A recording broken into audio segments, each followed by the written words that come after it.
What is up, ladies and gentlemen?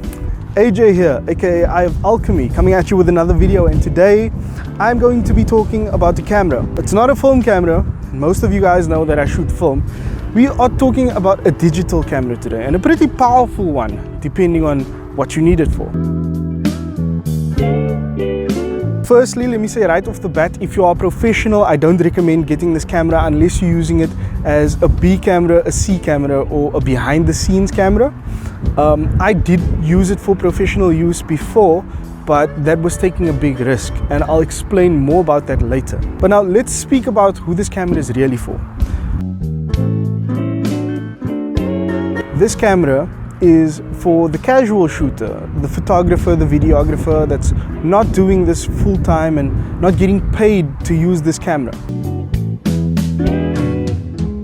Before you get too distracted by my shiny forehead, let's talk about specs. The Canon M50 is a crop sensor hybrid camera, which means that it's good for both photo and video.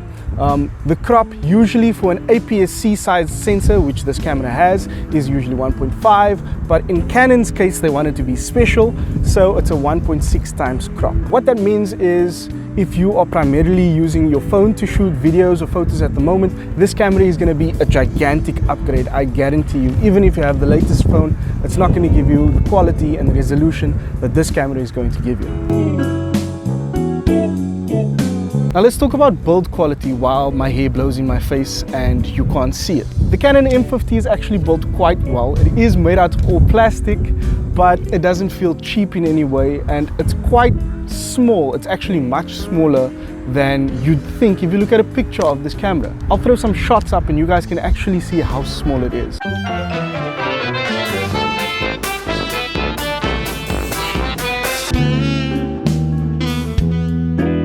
Now let's talk about image quality on this thing, and well, I really can't complain.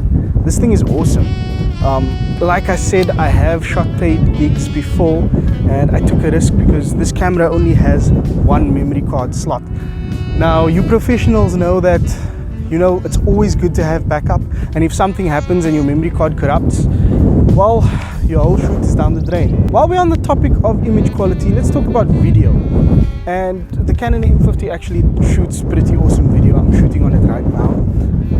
It shoots 24/25p all the way up to 60p in full HD, and it does shoot 4K, but there's a pretty heavy crop, so I don't recommend shooting in 4K.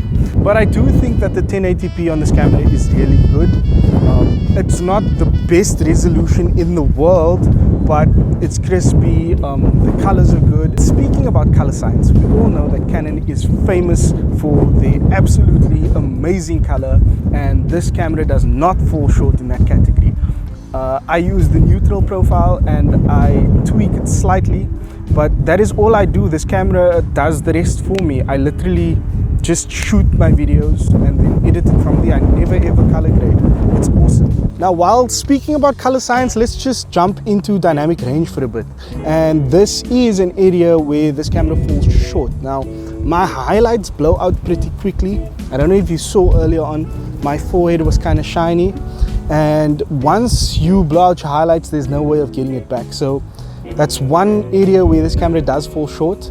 But otherwise, I think it's pretty awesome. You can bring up the shadows quite a bit. Not as much as professional cameras, but for what this camera is, I think it's pretty good. Okay, one more thing about this camera that's really cool is that it's a mirrorless camera. If you don't know the advantages and benefits of using a mirrorless camera, please go do some research. It's so much better than using a DSLR. The main advantage for me is adapting lenses to this camera, primarily vintage lenses. I use vintage lenses a lot because of shooting film. I have so many vintage lenses. Besides my kit lens, I use only vintage lenses on this camera. Even for video, it's pretty cool. Yes, I know that we can't see all the character of the lens because this is a crop sensor camera, but I mean, come on man, like look at these shots.